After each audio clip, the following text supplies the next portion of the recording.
Today's video is sponsored by Third Wave Water.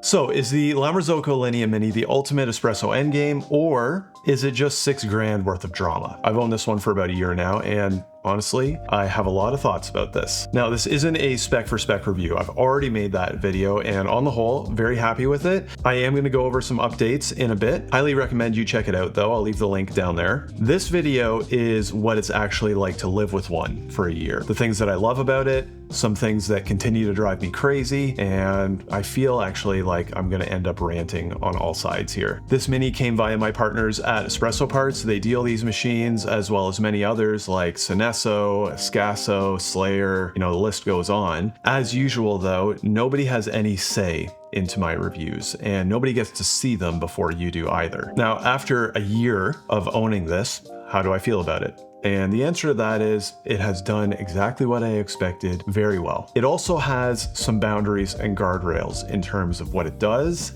and what it doesn't do. Now, before we get into any dirty laundry or anything like that, I think we should make an espresso. So I have my 18 grams of espresso here, and I'm just gonna tamp. And like any other machine, I'm just gonna insert it right here, and then I'm gonna put my cup underneath, and I'm gonna move this paddle over to the side. Love that sound. And it will pull my espresso, and when using this specific scale right here, we'll come back to that, it will stop at exactly the right weight. And the coffee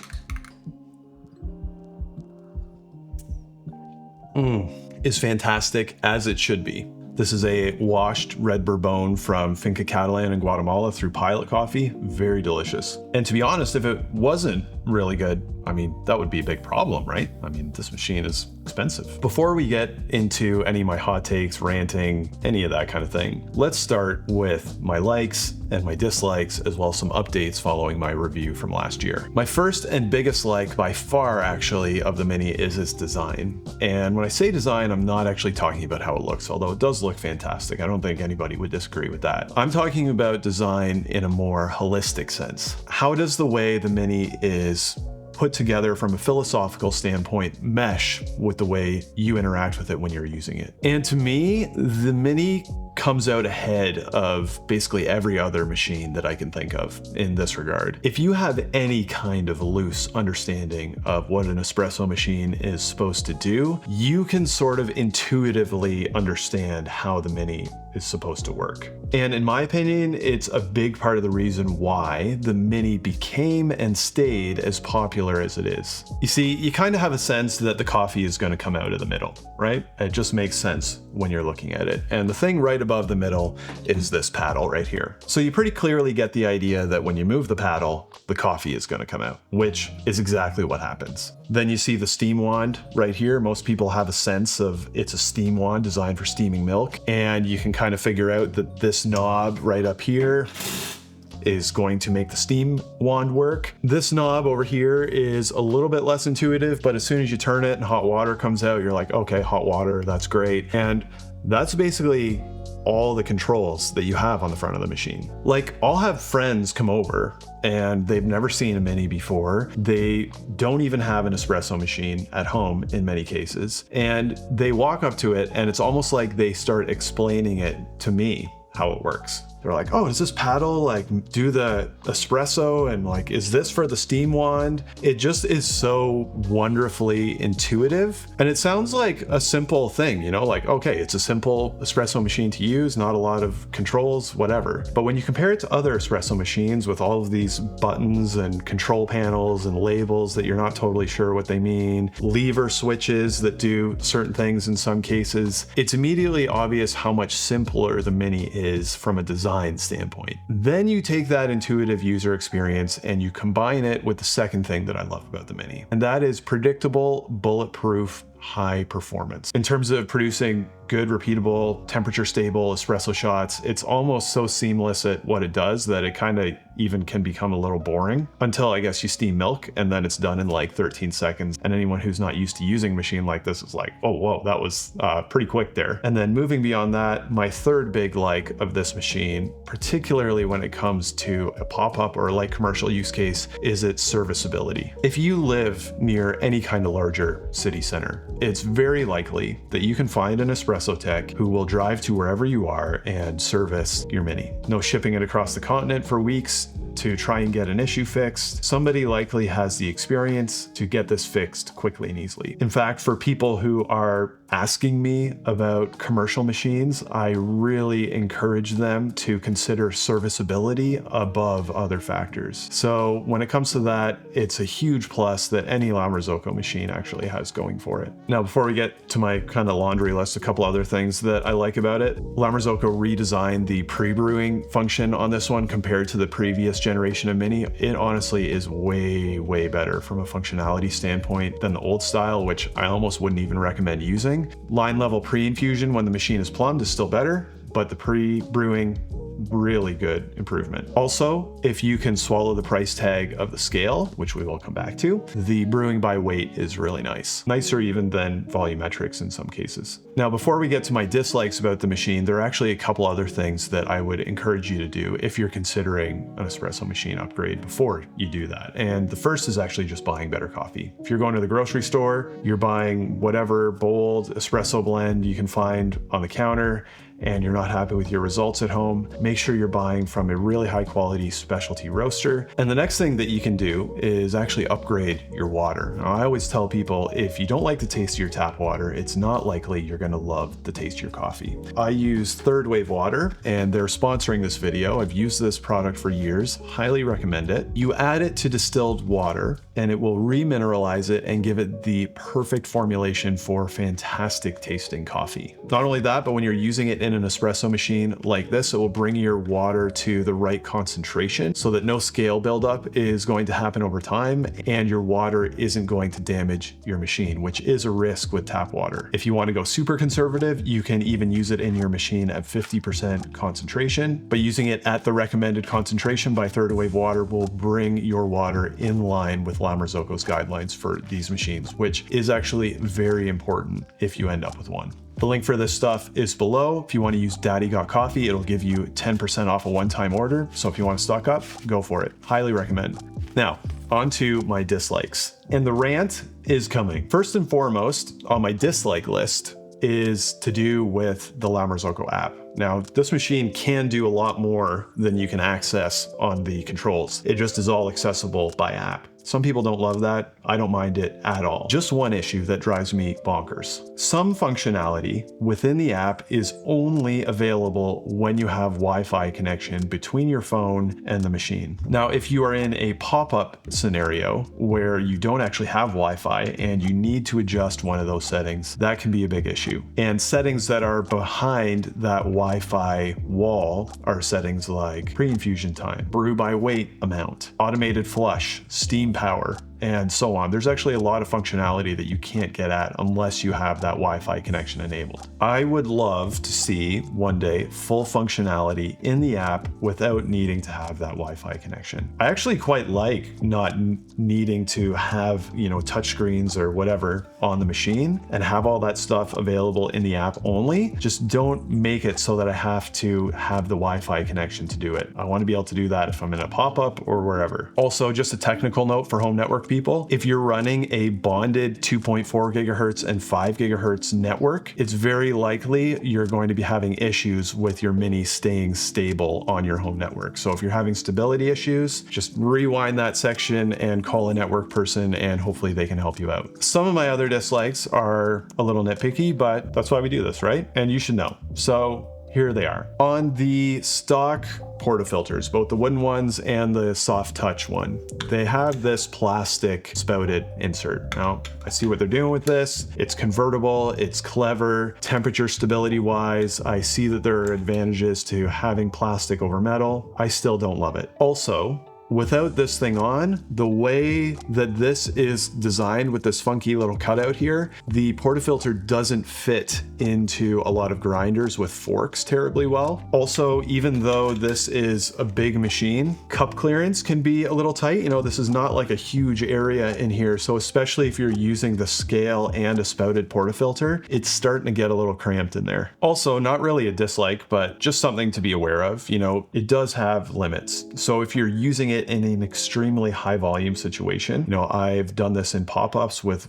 big rushes, and I've actually had myself and another person running it. You know, I would be pulling the espresso and somebody would be steaming drinks. You do get to a point where the boiler needs to recover. Not unexpected at all at that high volume. That's starting to really push above its capability. But because of where this gauge is, depending on your sight line, you might not always have a read on the exact boiler pressure, so you kind of have to rely in some cases on feel and sound to know if you're starting to lose boiler pressure. One other thing, and I'm just going to keep saying this, I know some people are going to roll their eyes at me on this one. I wish there was a way in the app where I could toggle it on and the barista lights would be able to just stay on. They look so good, but they're only on when the pump is running. I just wish I could have it so that I could leave the lights on, have the machine softly glowing at night. I think that would be so great, but it just doesn't work that way. Now, I do think that for the majority of home users, La Marzocco Micra, if you want to get into a La Marzocco, really will bring you like 90% of what the Mini will. Unless you're looking for, you know, a workhorse that's going to kind of move between home and semi-commercial use, to which some people say, yeah, I checked out the Micra.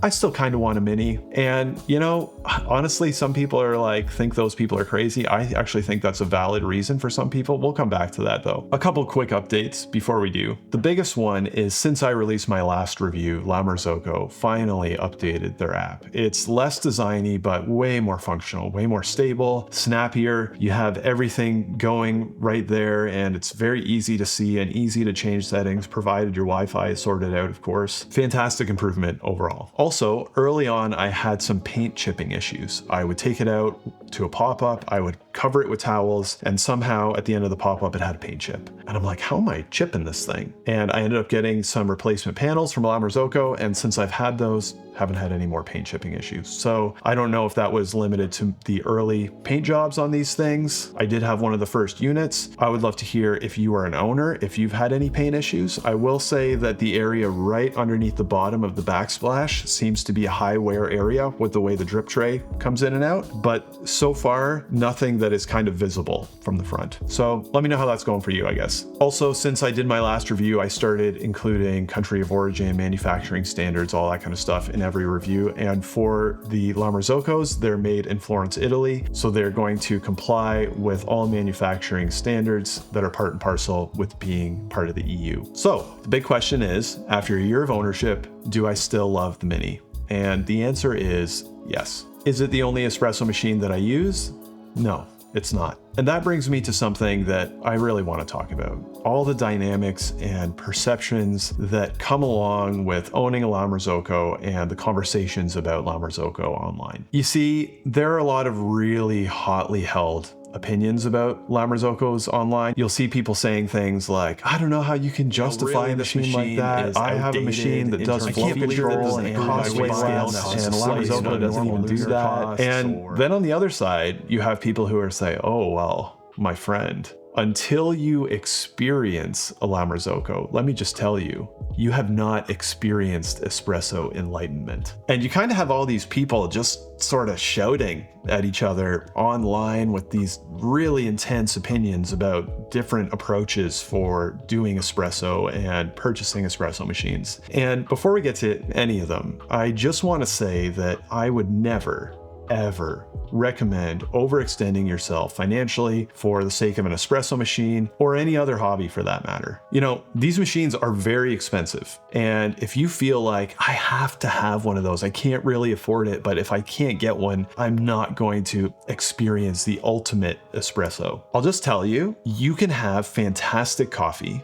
for a lot less than it costs to buy one of these things. But conversely, if you can't afford one comfortably and you've looked at all the pros and cons and you feel like it's a good fit and the features line up for what you're looking for and you want to buy one, I don't think that anybody should feel bad for wanting to buy one of these machines. And sometimes when you're reading in forums, you can almost get that sense. Now, for some people, they really like cars. Cars are important to them and they want that experience of going and buying a Porsche or an Audi or a BMW or something, and they go out and buy it and they enjoy it. And as long as they can afford that, I say the more power to you, you know, go and enjoy your nice car. But also, can you go out and get a used Mazda Miata and rip around and have a blast? Absolutely. I think that conversation comes down to value and budget. If the values align and the budget aligns, you're going to have a great time with the La Marzocco. Now, if you just want a Mini, you like how it looks, the budget is not an issue,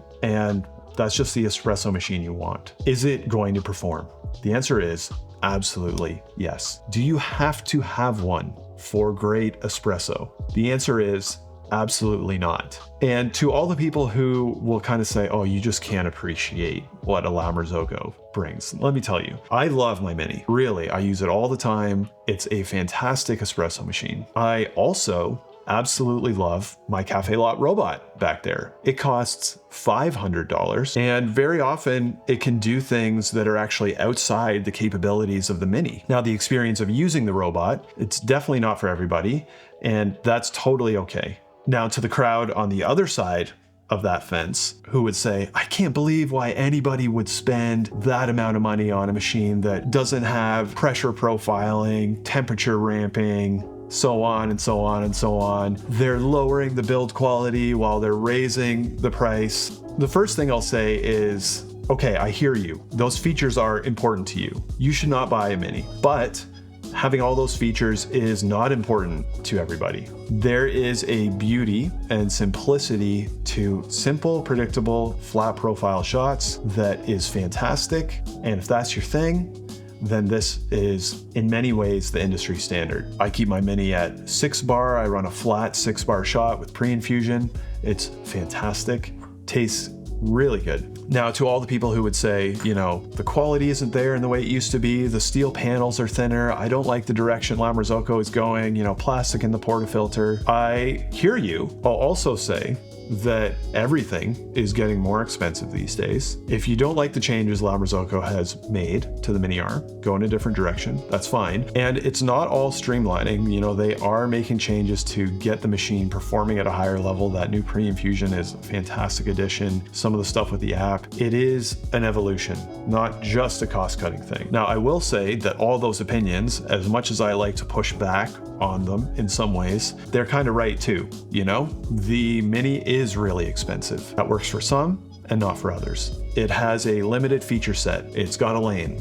That's really good for some and not for others. The evolution of the Mini R, not everybody is going to agree with all of those choices. But while I push back on all of those opinions, the truth is it's going to be right for some and not for others, like any espresso machine that you might look at. And the opinions tend to be a little bit more charged around these ones because they're a little bit more expensive. So I would say overall, if you're trying to figure this out, number one, go and watch all the reviews. And if you do, and you feel like the features line up for you, and you're wondering, am I going to regret this in a year? I would say as long as you go into the decision informed, you're probably not going to regret it. You're probably going to enjoy yourself very much. On the other hand, if you have these really strong opinions like, I don't know why anybody would do that. Why would people buy that? I don't understand why they would go in that direction. I'll just say the Mini is probably not for you, and that is totally okay. But at this point, I think I should stop talking and ask you what you think. I always love seeing in the comments where people come in on this one. I come in somewhere in the middle. I know there will be people on either side, and I would love to know what you think down there in the comments. If you want to check out my original Mini review or my Cafelat Robot review, I'll leave both of those here at the end for you. Make sure to subscribe to my channel. I'm always reviewing new and fun coffee stuff. I hope your next cup of coffee is as good as this one, and we'll see you on the next one.